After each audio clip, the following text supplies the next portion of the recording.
पटना में नया था बिल्कुल, तो घूमते घूमते मैं बुद्धा स्मृति पार्क पहुंचा था। जो खुशी झलक रही है, ये खुशी कहीं नहीं मिलेगी और ना मिली थी हमको कभी। भारत जैसा और कोई देश है नहीं, तो उसके लिए हम यूज करते हैं ना इनक्रेडिबल इंडिया।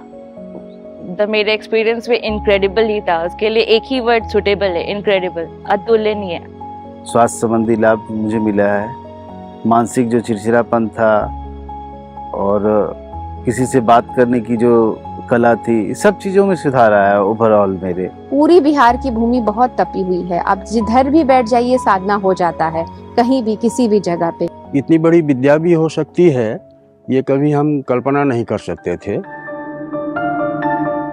यह विपश्यना जो है वह शारीरिक और मानसिक दोनों विकारों से मुक्त करता है। जब से विपश्यना के शरण में आए हैं तो हम कभी अकेलापन नहीं महसूस करते हैं। विपश्यना एक्चुअल में मनुष्य के आंतरिक चित्त को अंदर से शुद्ध करता है। I was very happy with this because like 3 sisters of my family, they also started Vipassana. I think I'm much more nicer to myself, and in that way I'm much more happier and also nicer to other people. For me it was a very, very big change. Vipassana changed me in a very good way. I felt it was a very different experience from other courses I've did in other places, so I felt like here I must come back. When I practice Vipassana, I know that my suffering is less and calm. मुझे लगता है कि मेरा कोई पूर्व जन्म का पुण्य ही उदित हुआ था कि मैं इस मार्ग में आई।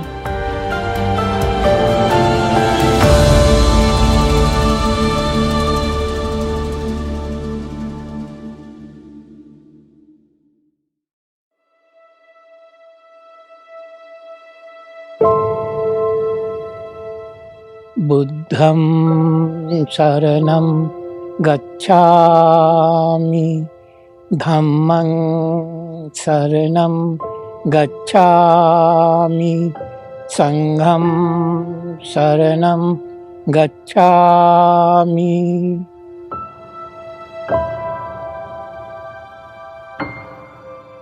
पूरे ब्रह्मांड में ये 3 रत्न हैं, इनकी बराबरी कोई नहीं कर सकता और इन 3 रत्न को पाने के लिए ही ये सारे केंद्र बने हैं जिसमें हम लोग ये विद्या सीखने आते हैं।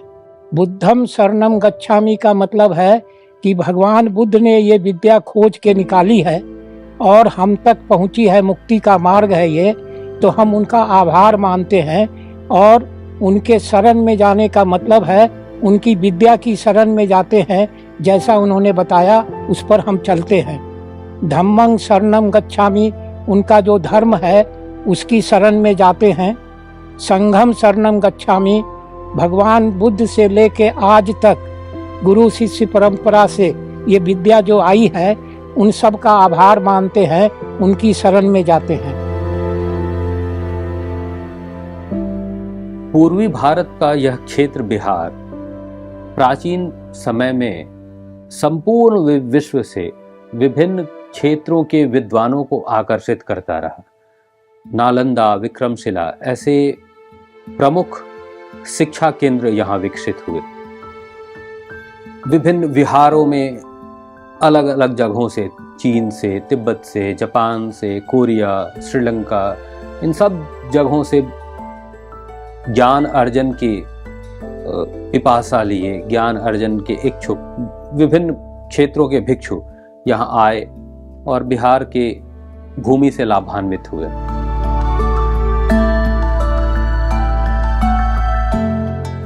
बिहार जो शब्द है वो आता ही विहार से है और जो बिहार है वो बुद्धिस्ट मॉनेस्ट्री जो महाविहार हुए वो शब्द वहाँ से आता है।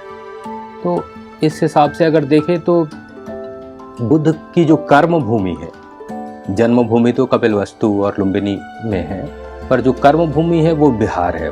बिहार ही वो जगह है जो बुद्ध को बुद्ध बनाता है। वो तो जन्म लिए सिद्धार्थ गौतम के रूप में, पर वो बिहार में आके वो बुद्ध होते हैं। बोध गया जो उनका ज्ञान प्राप्ति का स्थान है वो बिहार में। तो इस तरह हम देखें तो बिहार का अपना एक ऐतिहासिक महत्व बौद्ध दर्शन और धर्म के इतिहास में एक सबसे महत्वपूर्ण स्थान जिसको हम कह सकते हैं वो बिहार है।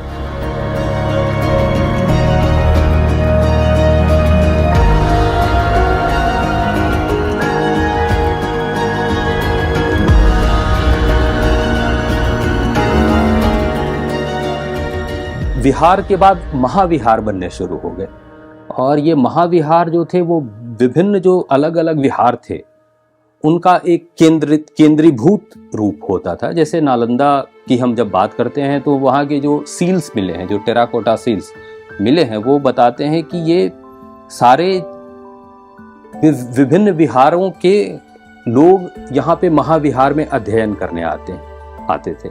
अगर आज के शब्दावली में हम यूनिवर्सिटी जिसे कहते हैं तो बहुत सारे कॉलेजेस होते हैं और वो एफिलिएटेड होके एक यूनिवर्सिटी बनती है। तो ये जो विहार होते थे वो उस समय कॉलेज की तरह थे और महाविहार यूनिवर्सिटी का सिस्टम होता था। तो नालंदा को महाविहार कहा जाता था।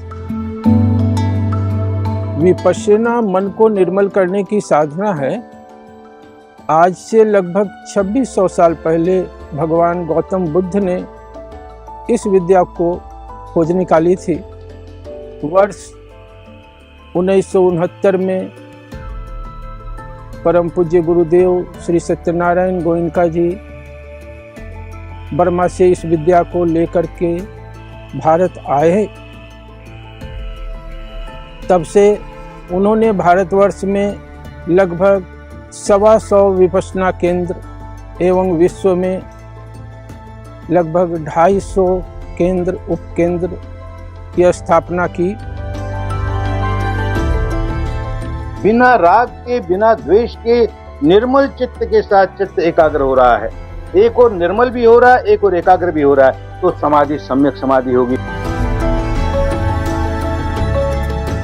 ये भावना प्रज्ञा, प्रज्ञा का मतलब ही प्रत्यक्ष ज्ञान, परोक्ष ज्ञान नहीं, अपना ज्ञान। अपना ज्ञान भीतर से जाग रहा है। देख सब कुछ अनित्य है ना, अरे किससे राग करूं, किससे द्वेष करूं, अनित्य है ना, अनित्य है ना। ये होश अपनी अनुभूति से जागे तो प्रज्ञा भावनामयी प्रज्ञा हुई।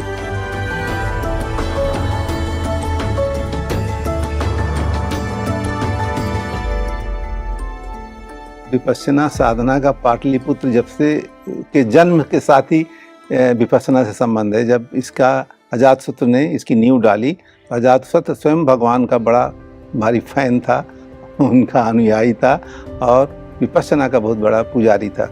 आप अपने शरीर के विभिन्न अंगों में जो संवेदनाएं चल रही हैं उस पर अपना ध्यान केंद्रित करते हैं, लेकिन वो केंद्रित होने से पहले आपका मस्तिष्क एकाग्रित होना चाहिए। तो जब ये जो एकाग्रता वाली बात है वो सिंगल पॉइंटेड मेडिटेशन हो जाती है। जैसे एक लेंस है, वो फोकस हो गया और जब फोकस उसको मूव करते हैं तो वो बहुत पावरफुल होने लगता है। विपश्यना साधना कोई बौद्ध धर्म नहीं है। भले भगवान बुद्ध ने इस साधना का संशोधन किया है, लेकिन बौद्ध धर्म से साथ में कोई भी संबंध नहीं है। ये अपने अंतर मन को गहराई से शुद्ध करने की साधना है और जो अपनी हैबिट पैटर्न जन्मों जन्म से हो गई है, हर हमेशा राग और द्वेष में हम नए संस्कार बनाते रहते हैं और हम खुद व्याकुल रहते हैं, बेचैन रहते हैं। इससे मुक्त होने की एक गहराई से अंतर मन को शुद्ध करने की साधना है।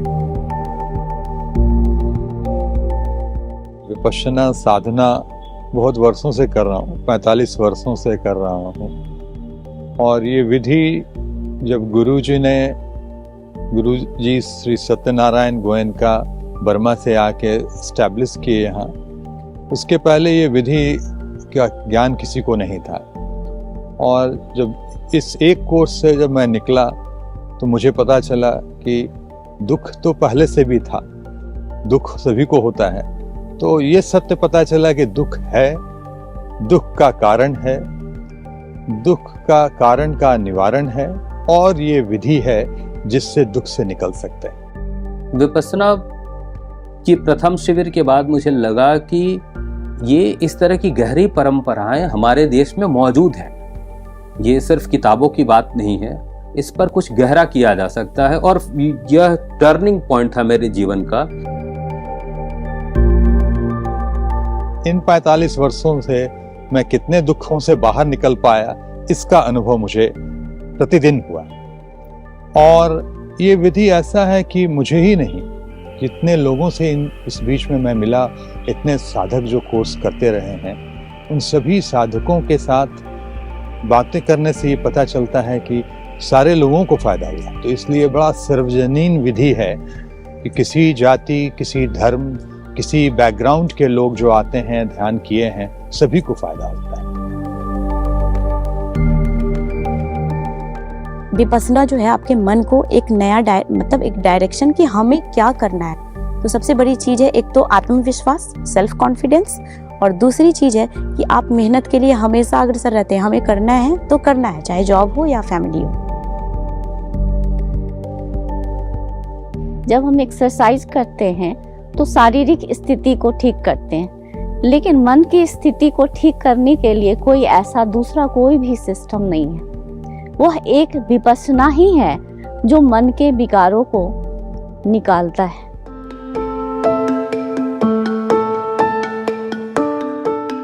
बिहार में विपस्सना के 6 केंद्र हैं। एक बोधगया में, पटना में, नालंदा में, मुजफ्फरपुर में, चकिया में और वैशाली में। इन 6 केंद्र हैं। सब में एक जैसी विद्या सिखलाई जाती है। ये ऑडियो वीडियो के माध्यम से गुरु जी के आवाज़ में ही सारी विद्या सिखलाई जाती है। महिलाओं और पुरुषों के रहने का पृथक पृथक आवास है, भोजनालय भी अलग अलग है, बिल्कुल पूरी तरह सेग्रीगेशन है।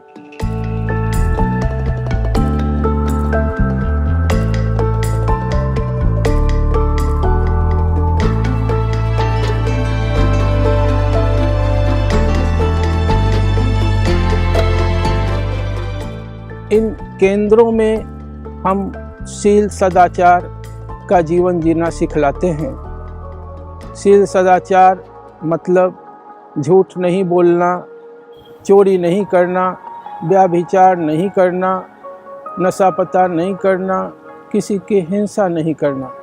शील, समाधि और प्रज्ञा, इन तीनों चीज़ों का यहाँ अभ्यास किया जाता है। यह एक तरह से समझिए कि लेबोरेटरी है, जहाँ जैसे लेबोरेटरी में हम किसी चीज़ पर रिसर्च करते हैं, तो यह सेंटर जो है, यह एक मन के विकारों से कैसे मुक्त हो, इसका एक रिसर्च सेंटर है। हिंदू भी सीखने आते हैं, मुस्लिम भी आते हैं, सिख भी आते हैं, बौद्ध भी आते हैं। सारे संप्रदाय के लोग, सारे जाति के लोग, सारे क्षेत्र के लोग इस विद्या को सीखने आते हैं। यह स्टूडेंट्स के लिए, आने वाले जनरेशन के लिए बहुत अच्छा है। उनके दिमाग में बहुत सारे बात चलती रहती है, किन चीज़ों को हमको अपने अंदर रखना है और किन को नहीं रखना है, जिससे हमारा मन मस्तिष्क मजबूत हो। ये विपस्सना ही सिखाता है। और जो बहुत बड़ी बड़ी बीमारियां होती हैं, जैसे क्रोध है, काम वासना है, तो अगर ध्यान से देखेगा तो उनसे धीरे धीरे धीरे मुक्ति मिलने लगती है। जितनी जितनी छुट्टी मिली, जितनी जितनी मुक्ति मिली, उतनी उतनी सुख शांति आने लगती है। और इसी के खोज में, इसी के तलाश में सारी दुनिया घूमती है। जिसको ये मिल गया वो उसके पीछे हो लिया, फिर नहीं छोड़ता विपस्सना।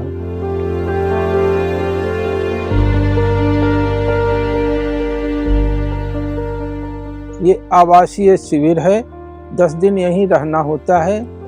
भोजन, निवास सब यहीं मिलता है, यहीं दिया जाता है। ये बिल्कुल निःशुल्क है, इसके लिए कोई शुल्क देना नहीं होता है।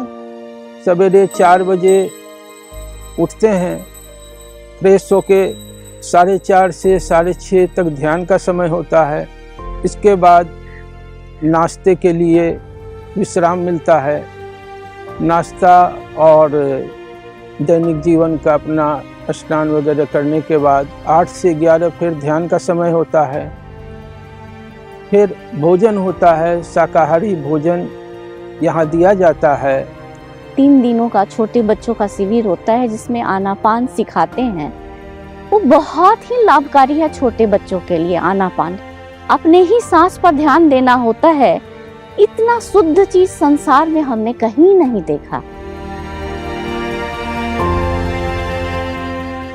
जीवन पूरा बदल जाता है, एक सोच आपकी बदल जाती है। आपको लगता है कि आपका जो जीवन है वो सिर्फ अपने लिए नहीं है।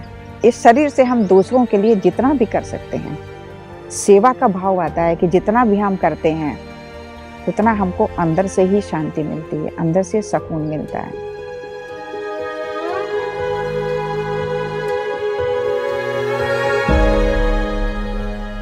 बाहर से लगभग हर देश के लोग यहाँ पे आते हैं। चाइनीज़ हैं, वियतनामी हैं, कोरियन हैं और थाईलैंड के हैं और बर्मीज़ हैं और मंगोलिया है, सब आते हैं। महाराष्ट्र के आते हैं, मध्य प्रदेश से, बंगाल से, नेपाल से, भूटान से, बांग्लादेश से।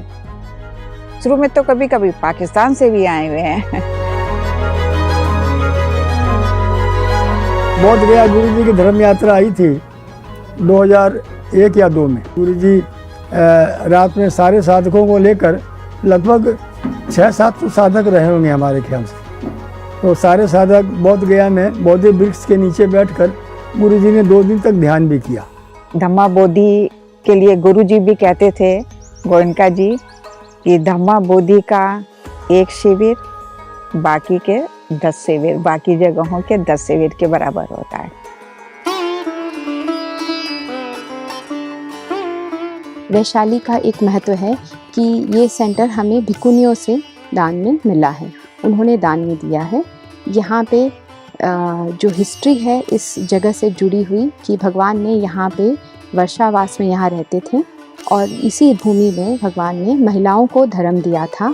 महाप्रजापति, उनकी मौसी आई थी इस भूमि में उनसे मांग करने कि महिलाओं को भी धर्म मिले।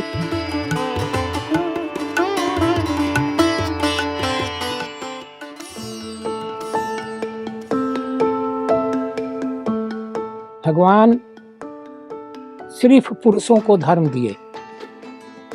माता उनके पास आई है धर्म के लिए तो भगवान ने मना कर दिया और माता महीनों भगवान के पीछे पीछे चली है, भगवान ने धर्म नहीं दिया है।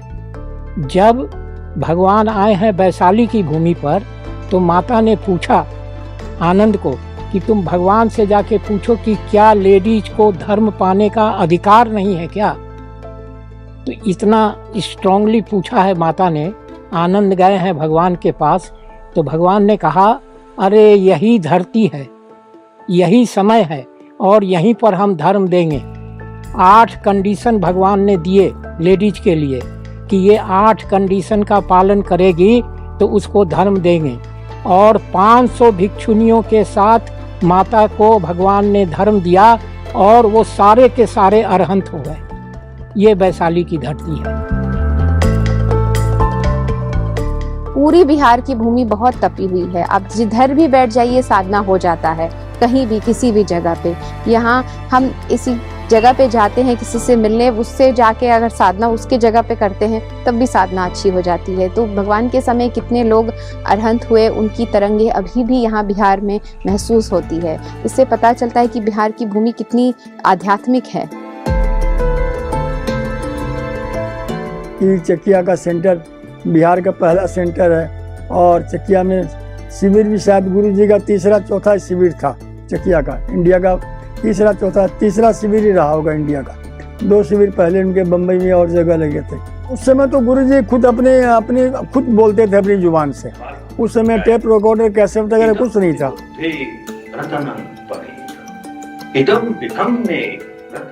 मैं जब पहला शिविर लेकर आया 1971 में, सुबह 4 बजे से लेकर रात को 9 बजे तक का जितने भी कार्यक्रम थे, गुरु जी में कितनी ऊर्जा थी ये पता नहीं। और वो लगातार 2-2 घंटा तक बोलते थे। सब गुरुजी अपनी वाणी से ही बोलते थे। छोटा सा एक रूप था यहाँ पर।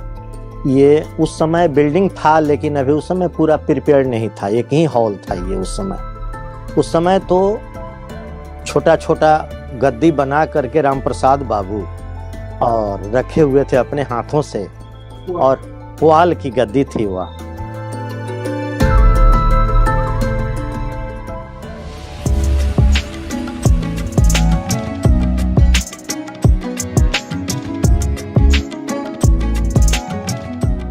पौने 9 एकड़ में ये फैला हुआ है। करीब करीब 70 की कैपेसिटी पुरुष की हो गई, और 2 ब्लॉक हमने ऐड किया है लेडीज में, तो 6 रूम हो गए, तो 12 लेडीज डबल देंगे तो 30 की कैपेसिटी ये हो गई।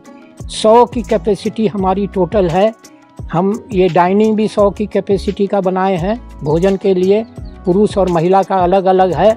और धम्मा हॉल जो बना है वो आगे आने वाले समय में हमारा ज़्यादा साधक आवेंगे, इसलिए हमने 200 से 250 का धम्मा हॉल बनाया है कि वहाँ इतने लोग तप सकें। जितने भी सेंटर बने हैं उसमें पैगोडा बनाने के लिए गुरुदेव का इंस्ट्रक्शन है कि वो पैगोडा बर्मा में जो स्वेडागोन पैगोडा है या सयाजी ऊबा खिन साहब का जो पैगोडा है उसी की प्रतिमूर्ति हो। ये नया प्रचलन है। तो धम्मा हॉल के ऊपर ये 5 पैगोडा बने हुए हैं। बर्मा का हम उपकार मानते हैं, उन्हीं के कल्चर के हिसाब से ये बना हुआ है।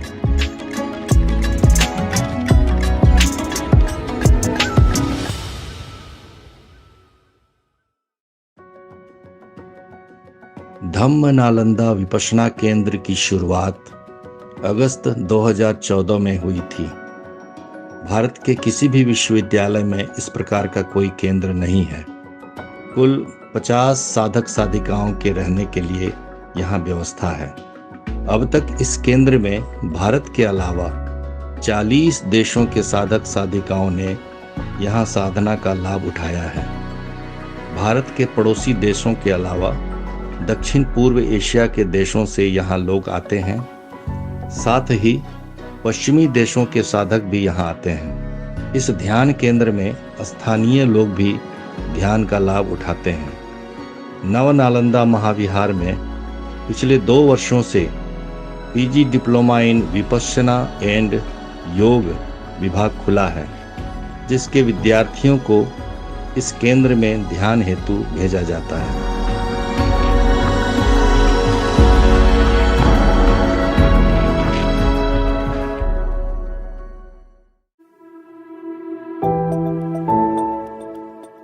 शुरू में गवर्नमेंट ने हमको यहाँ खाली जो नीचे वाला धम्मा हॉल है वो दे दिया था। वहाँ हम लोग यहाँ पार्क में जो लोग आते हैं उनके लिए 30 मिनट का आना पाना का ये रखते थे, और जो पुराने साधक है उनके लिए 1 दिन का कोर्स चलता था। 2018 से ये 10 दिन के कोर्स जो चालू हो गए उसको भी काफ़ी अच्छा प्रतिसाद मिला है। यहाँ बिहार के और अन्य राज्यों से भी लोग यहाँ आते रहते हैं। महिलाएं पुरुष दोनों काफ़ी नंबर्स में आते रहते हैं।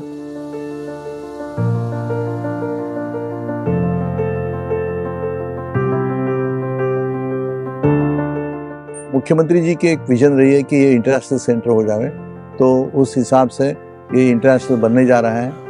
और काफ़ी लोग यहाँ ये लेते हैं। हमको इस सेंटर के लिए गवर्नमेंट का काफ़ी सहयोग रहा है। काफ़ी मुख्यमंत्री जी की भी विपश्यना में काफ़ी विशेष रुचि है।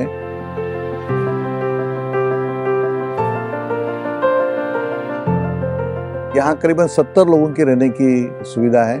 पूरा ये सेंटर जो है पूरा ये बिहार के जो बुद्ध स्मृति पार्क के अंदर ये स्थित है, और काफ़ी एक मॉडर्न बिल्डिंग है। पूरा एयर कंडीशन बिल्डिंग है, एकदम क्लीन एनवायरनमेंट, और बहुत ही बढ़िया नेचुरल एनवायरनमेंट यहाँ पे है। सबसे बढ़िया खूबी है कि ये जो सेंटर भारत में ऐसे बहुत कम सेंटर होंगे जहाँ हम लोग ये स्तूपा के और पर्टिकुलरली बुद्धा के रिलीज जो है उनकी धातु जो है धातु के सानिध्य में बसे हुए जो सेंटर है, ऐसे बहुत कम सेंटर है, जिसमें ये बिहार का एक सेंटर है। और पूरे बिहार के जो साधक हैं वो आसानी से यहाँ पहुँच सकते हैं पटना विपश्यना केंद्र पे। और आसानी से, क्योंकि यहाँ की पटना से कनेक्टिविटी हर एक ज़िलों की बहुत ही अच्छी है, तो आसानी से बस से ट्रेन से लोग यहाँ आते हैं और पहुँचने के बाद यहाँ पे आधे घंटे की ध्यान विधि सभी लोगों के लिए है कि कम से कम विपश्यना मेडिटेशन का इंट्रोडक्शन उनको मिल सके।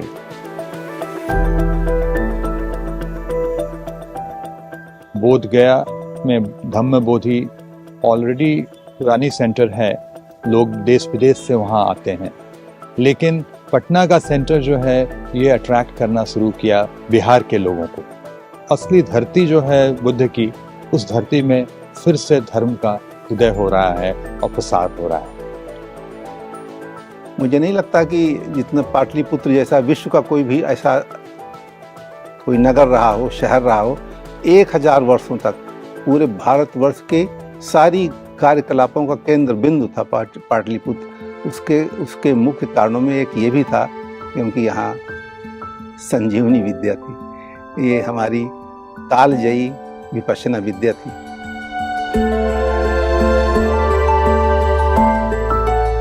हमें यहाँ पर सिखाया जाता है, पहले 3 दिन तो सांस के ऊपर फोकस करना सिखाया जाता है, फिर उसके बाद सेकंड डे समाधि और थर्ड प्रज्ञा से फिर वो बॉडी में आपको सेंसेशन वगैरह फील होने लगते हैं। जैसे साधना 0 डे पे चालू हुई तो वहाँ से लेके 3.5 दिन तक आनापान मतलब स्वाभाविक सांस, जो भी अपना सांस चल रहा है, अंदर जाता है बाहर जाता है, वो स्वाभाविक सांस, उसको 3.5 दिन तक ऐसे ही देखना होता है, केवल यथाभूत ज्ञान दर्शन के हिसाब से केवल ऑब्जर्व ही करना है अनुभूति के आधार पे। इसके बाद में चौथे दिन दोपहर में विपश्यना सिखाई जाती है। वो शरीर पे जो भी अनुभूति हो रही है उसको संवेदना बोलते हैं और उसको भी केवल प्रतिक्रिया किए बगैर केवल देखना होता है। और विपश्यना के बाद में 10वें दिन मैत्री का अभ्यास होता है और मैत्री के अभ्यास होने के बाद में ही आर्य मौन समाप्त होता है।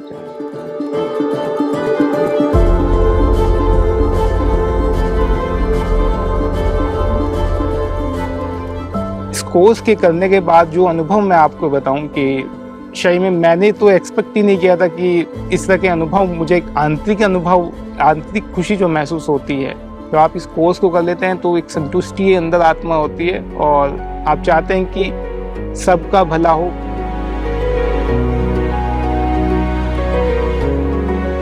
समय किसी के पास नहीं है, लेकिन ये 10 दिन के टाइम में आप अपने आप को 10 साल तक, उससे भी कहीं पूरे जीवन तक शांति का अनुभव कर सकते हैं। मैत्री दिवस आज हमारा पूर्ण हुआ। जो खुशी झलक रही है ये खुशी कहीं नहीं मिलेगी और ना मिली थी हमको कभी। जैसे ही जो सत्य का हमको साक्षात्कार होता है, जैसे ही सत्य को देखते हैं उसके बाद सब समझ में आने लगता है कि धर्म क्या है, रास्ता क्या है, कैसे चलना है। Before Vipassana, I had no purpose in life, almost like no school, just running around in parties and all this kind of stuff. But then after Vipassana, I started feeling like motivation for the normal kind of life and living the good life. हम अपने मन को stable करना सीख जाते हैं कि जब कभी हमको एंग्जाइटी बहुत ज़्यादा लगती है तो कुछ इस तरह से अनचाही मनचाही घटना घट जाती है, तो कैसे हम उस समय अपने आप को हैंडल कर सकें। I was searching a lot for meaning of life and for reality, and then I found, okay, this is really, it goes to the core and you really experience what's reality, where it is and where you can find it and how to come out of all your tension and your negativities. ये संविधान सम्मत है, इस विधि को कर लेंगे तो जो एक दूसरे के साथ उनकी जो भावनाएं आहत करने की होती है वो नहीं हो पाएगी। ये एक बहुत ही महत्वपूर्ण चीज है। ये एक जो है कि नहीं जीने की कला है। आपको किसी से न किसी से झगड़ा करना है, न किसी से आपको विद्वेष करना है। कोई पूरब जा रहा है तो पूरब जाए, कोई पश्चिम जा रहा है तो पश्चिम जाए। आपसे आपका परिवार संतुष्ट रहता है, खुश रहता है, गलत होता नहीं है। बच्चे हो, माँ बाप हो, ऑटोमेटिकली है कि आप उनकी सेवा करने लगते हैं क्योंकि आपको जल्दी गुस्सा नहीं आता है, आपको कोई करप्शन नहीं करते हैं। कुछ सवाल ऐसे थे कि मर्दों को मरने के बाद जन्नत में हूरें मिलेंगी, तो क्या ये चीज़ें औरतों पे लागू होता है? और अगर नहीं लागू होता है तो क्या खुदा मर्द औरत में बंटवारा करते हैं? यहाँ आके पता चला कि वो एक नज़रिया है बताने का। तो मकसद सारे धर्म का एक ही होता है, प्योरिटी सोल की। यहाँ आके पता चला कि अच्छा ये सिर्फ प्योरिटी की बात थी, जो या तो लालच में दिया जा रहा था और या तो डरा करके दिया था, दोज़ख का और जन्नत का।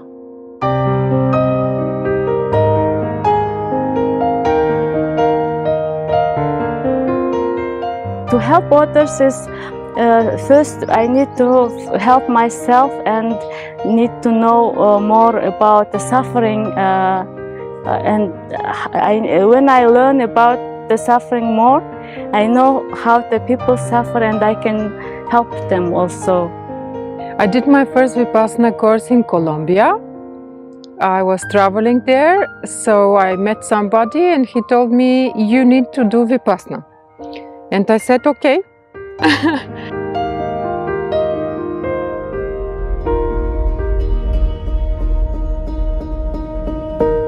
इससे मन जो है शांत हो जाता है और मन निर्मल होने लगता है, तो इससे नींद भी बहुत अच्छी आती है। यदि साधना करते हैं तो दिन भर का जो प्रेशर जो झेल रहा है वो सब शांत हो जाता है और अनिद्रा की जो समस्या है वो भी कम हो जाती है। शरीर जो है स्वयं इतना कैपेबल है कि वो अपनी बीमारियों को स्वयं ठीक करने लगता है। इसे डॉक्टर के पास यानी कि जाने से आप बच जाते हैं यदि आप डेली प्रैक्टिस करते हैं तो। हम लोग इस पार्क में घूम रहे थे, हमारी वाइफ की तबीयत खराब थी, परेशान भी था मैं। उस पर हमारी वाइफ 19 टेबलेट बहुत सारे समस्याओं को झेलते हुए खा रही थी। उनका स्थिति मरणासन हो गया था। हम कुछ नहीं जानते थे विपस्सना के बारे में। मेरे हस्बैंड इधर आए थे पार्क में घूमने के लिए, तो वो देखे कि विपस्सना सेंटर है और यहाँ कोई साधना सिखाया जाता है। हम बहुत मेडिसिन लेते थे, मतलब इतना कि हम क्या बोले, मन उब गया था हमको लेते लेते। सब नुकसान का दवा था, इतना नुकसान हमको पहुंचा रहा था कि हम चल नहीं पाते थे, यहाँ से वहाँ भी नहीं चल पाते थे। मतलब क्या बोले, हर दूसरे दिन हमको TMH में ऑक्सीजन लगता था, हर दूसरे दिन।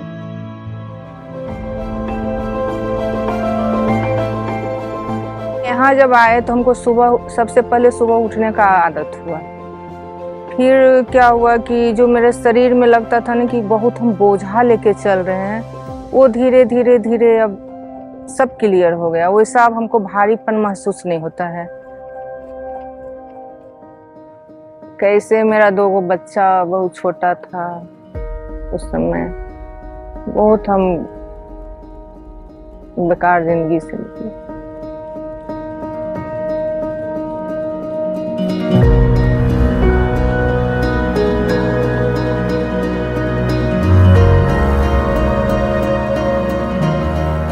हमको तो एकदम लगता था कि हम डेड हैं, मतलब एक चलता फिरता लोग हैं लेकिन मेरा शरीर में कुछ है नहीं।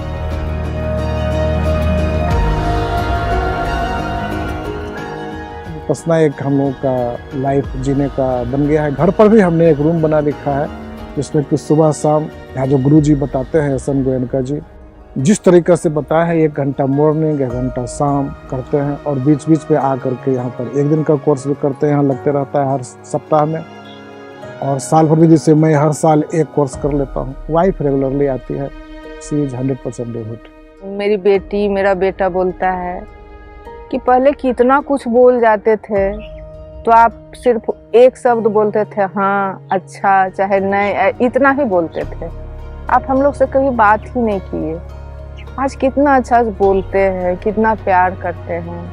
ऐसे बोलती बेटी, हम अंदर से बहुत मजबूत होते जा रहे हैं।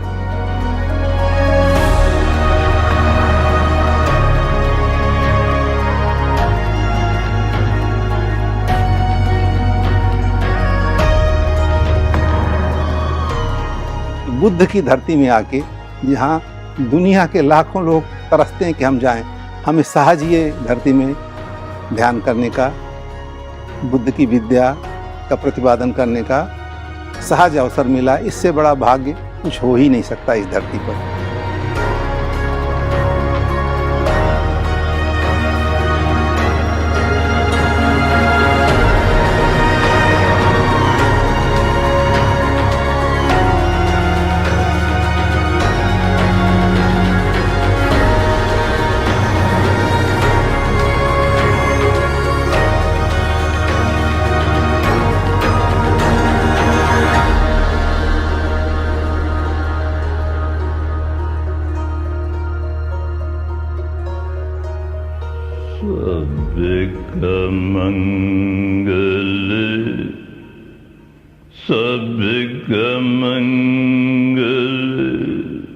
सबका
मंगल